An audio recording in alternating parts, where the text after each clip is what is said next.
네, 안녕하세요. 방장 김주환입니다.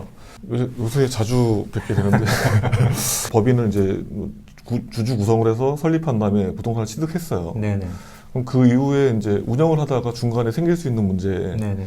어떤 증여세에 대한 문제가 좀 생길 수도 있잖아요. 이런 것들이 사실 가장 큰 고민거리기도 하고 궁금증이잖아요. 네, 그렇죠. 증여 문제가 이제 주주 구성할 때부터 이렇게 좀 나오기 시작하는데 네.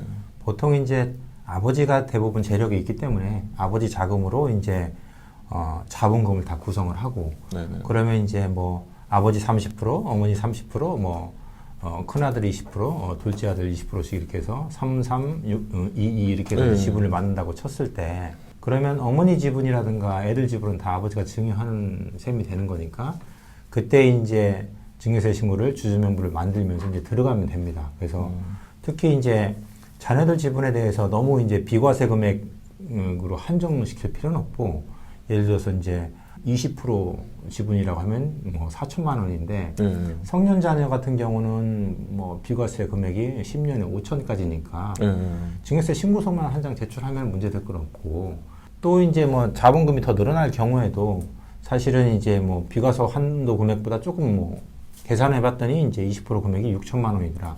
그러면 그 5천만 원을 초과하는 1천만 원에 대해서 증여세를 신고납부하면 됩니다. 그렇죠. 네. 그렇게 해서 자녀들이 어느 정도 최소한 20% 정도의 지분을 확보하게끔 해주는 게 좋고 저희가 자본금만으로는 부동산 취득을 못하니까. 부족하죠. 예. 그래서 보통은 이제 아버지가 대부분 이제 뭐 근로를 하든 사업을 하든 해가지고 이제 자금이 모아져 있게 마련이고 그 뒤에는 이제 대출 금액을 뺀 금액을 이제 법인한테 무상으로 빌려줍니다. 100억짜리 부동산을 취득한다고 했을 때 70억은 대출 받고 그럼 30억 빌려주고 100억짜리 부동산을 사는 것에 대해서 아버지는 법인에 무이자로 빌려주게 되고 그럼 엄마랑 주주인 애들은 무이자니까 법인이 지급해야 될 이자를 또 뭐 면제 받게 되는 거니까 이거 증여 아니냐. 그렇게 생각할 수 있어요. 생각할 수 있는데 이자 금액에 대한 이득을 보는 거니까. 그렇죠, 예. 그렇죠, 당연하죠. 이제 사실 우리가 은행에서 30억만 대출 받아도 이자가 상당하잖아요. 그렇죠, 그렇죠. 그래서 국세청에서 정한 이자율은 4.6%인데 4.6%를 안 받게 되는 거니까. 그렇죠. 예. 증여가 맞긴 맞아요. 세법에도 이제 그런 규정이 있고 특정 법인과의 거래를 통한 이익의 증여라는 규정이 있고 그래서 증여가 맞긴 맞는데 예. 인별 그 지분율로 해서 계산한 금액이 1억 원이 넘어야만 그 증여세를 과세할 수 있게끔 돼 있어요, 규정에. 그럼 예를 들어서 저희가 100억짜리 취득하면서 그 자본금 2억 빼고 28억을 가수금으로 이제 아버지가 집어였을 때 28억에 대한 이자를 계산할 텐데 그렇습니다. 4.6%라고 하면 약 한 1억 한 2, 3천 정도 될 거 아니에요? 그렇습니다. 네. 그럼 거기서 자기 지분만큼만 계산을 하는 거죠. 그러니까 그렇습니다. 뭐 우리 자제분 지분 20%면 그 이자에 1억 3천 정도 되는 이자에 20%를 계산하면 그렇죠. 한 2천 몇백만 원 정도 되니까 그렇죠. 1억이 초과가 안 되니까 안 되죠. 예, 과세할 수가 없는 거네요. 그래서 과세 요건이 아예 성립이 안 되는 거죠. 그래서 이제 사실은 이게 가수금을 이용해서 이제 부동산을 취득하는 경우에 그 본인이 아닌 뭐 배우자라든가 자녀들한테가 증여세가 과세가 되려면 상당히 많은 금액을 가수금으로 넣어야 됩니다. 보통 그래서 사실 이게 되게 중요한 내용인 게 보통 처음에 잘 모르시는 분들은 법인 설립하고 뭐 자본금 넣는 거지 오케이. 근데 그 뒤에 돈 빌려준 것도 이자 내야 되는 거 아니야? 뭐 이렇게 생각하시고 그러면 대출 이자도 내야 되고 내가 빌려준 돈도 이자를 내야 되는 법인이 남는 게 하나도 없을 텐데. 네, 그렇습니다. 예, 그런 고민들을 하시는데 지금 이런 문제로 이 지금 말씀하셨던 내용으로 좀 해소가 되는 거죠. 그럼요. 그런 문제 외에는 사실 추가적으로 많이 발생하는 문제가 있을까요? 증여 문제가 좀 여러 가지 더 있을 수 있는데 법인의 이제 이 부동산을 사가지고 큰아들이 또 임차인으로 들어올 수도 있잖아요. 그렇죠. 제3자가 임차인이 아니라 큰아들이 정황상 임대료 받으시겠어요, 대표님? 사실 안 받는 게 좋죠. 그렇죠. 네, 안 받는 게 이제 밀어주고 싶으니까. 네. 실제로 이렇게 해서 조사된 과세 사례는 매우 많아요. 그 임차인을 가족에 들어오건 이런 관계에서는 항상 문제가 되는 게 임대료.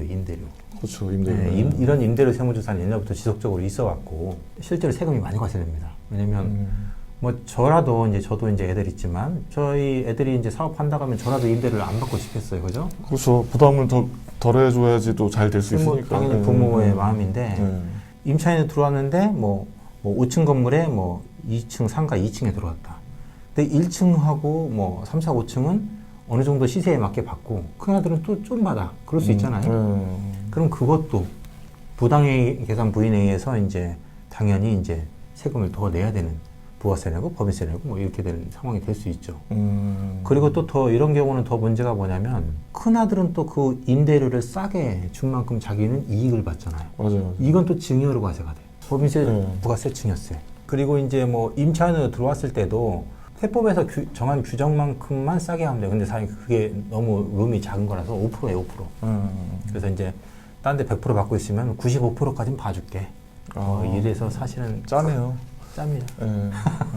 대신 증여이익은 뭐 30% 규정이 있어서 30% 이상 싸게 안 받으면 증여세는 과세할 수는 없지만 이제 대신 이제 소득세나 부가세, 법인세 이쪽에서는 그 5% 규정, 부당이익 계산 부위는 5% 규정이 있기 때문에 거기에 대부분 걸리더라고요. 가족법인으로 이제 그 땅을 사서 그 위에 이제 건물을 이제 아들 명의로 이렇게 또 올렸단 말이에요. 그래서 대출 받아가지고 그러면 이제 여기서 발생할 수 있는 증여 문제는 이 건물을 지으면서 땅을 담보로 또 잡았기 때문에 그거에 따른 또 증여 문제도 있을 수 있고. 아, 그렇네요. 그렇네요. 두 번째는 이제 제3자가 임차인으로 통임차로 들어왔는데 임대료를 뭐 한 달에 3천만 원을 받아요.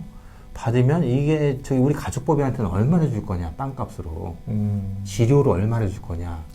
따져봤더니 그때 당시 공시지가 비율로 보면은 땅의 비율이 한 뭐 70%고 건물의 비율이 30%더라. 그럼 자기가 3천만 원 받았으면 7천만 원은 줘야 되는 거예요. 근데 거꾸로 해. 3천만 원만 주고 7천만 원 자기가 먹어. 아, 7대 3으로 이렇게. 이렇게 해서 세무조사 되는 케이스 많고.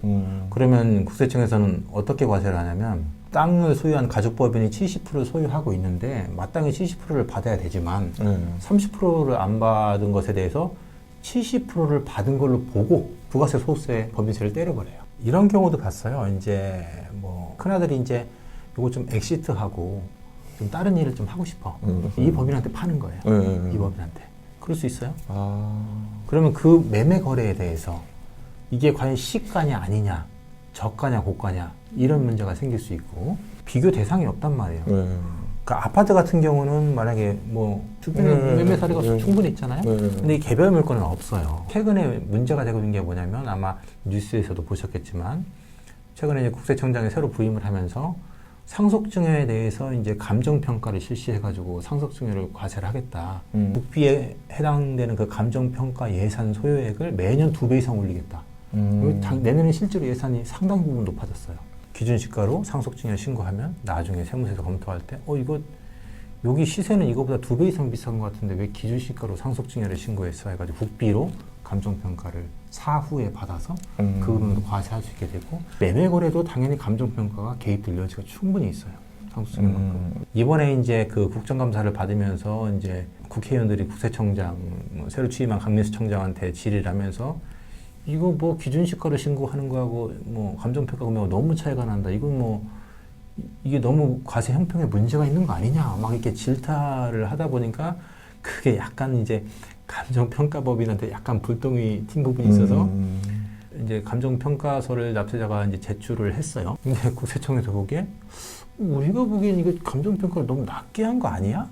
이렇게 생각해서 사후 감정을 국세청에서 지정한 다른 감정평가법인의 감정평가서를 받았을 때 이 금액하고 기존에 납세자가 제출한 감정평가법인하고 꽤 차이가 난다고 했을 때 그 감정평가법인의 영업정지를 시켜버리겠다. 이런 내용이 반영돼 있어요. 지금. 궁금한 게 그러면 예를 들어 감정평가를 했어요. 근데 감정평가 금액이 나왔어요. 근데 근처에 최근에 실제 거래된 게 있어요. 근데 그게 더 낮아요.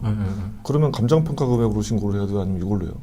일단 그런 경우에는 아마 그 감정평가 법인들도 임금 매매 사례를 조사를 할 거고 만약에 이제 이 감정평가 법인 이걸 모르고 있을 수도 있어요. 매매 거래를. 그걸 적극적으로 얘기를 할 필요가 있어요. 여기 이런 사례가 있다. 그걸 적극적으로 우리가 얘기를 해야 반영을 해주죠. 왜냐면 그 감정평가사가 그 인근의 부동산 거래를 전부 알고 있다고 생각은 좀 안 듭니다. 맞아요. 참 이게 뭔가 이제 저희가 그 투자를 안 하면 안 되는 시대에서 우리 자제분들도 생각해야 되고 그래서 뭔가 좀 법인을 만들어서 좀 이렇게 하고 싶은데 이렇게 눈을 크게 뜨고 관청에서 쳐다보고 있으니까 그렇습니다. 좀 조심해야 될 게 또 많아서 좀 사전에 좀 이렇게 만들 때부터 좀 이렇게 상의를 하는 게 그렇습니다. 좋을 것 같네요. 그리고 이제 매년 8월 달에 이제 개정세법 안 이런 거 뉴스로 좀 나오고 그리고 그 개정세법이 이제 그 다음에 보통 1월 정도에 시행이 되는데 그런 뉴스에만 관심을 가지셔도 사실은 자기 재테크 하는데 굉장히 도움 되는데 아예 관심을 안 가지고 있으면 그렇죠. 예. 옆에서 딱 붙어서 조언해 주시는 그 조세 전문가가 없다면 낭패를 당할 수 있죠. 오늘 되게 다양한 얘기들을 했었는데 디테일하게 알 필요는 없지만 그래도 큰 흐름 정도는 이해를 하시는 게 좋을 것 같아요. 바쁘신데 네. 예, 시간 내주셔서 너무 감사드리고 초대해 주셔서 감사합니다. 예, 혹시라도 관련된 문제로 지금 고민하시는 분들 계시면 여기 예종 한주희 대표님한테 연락을 주시면 친절하게 상담을 해주실 겁니다. 네, 친절하게 상담해 드리겠습니다. 꼭 제 이름 얘기하셔야 돼요. 네, 감사합니다. 감사합니다.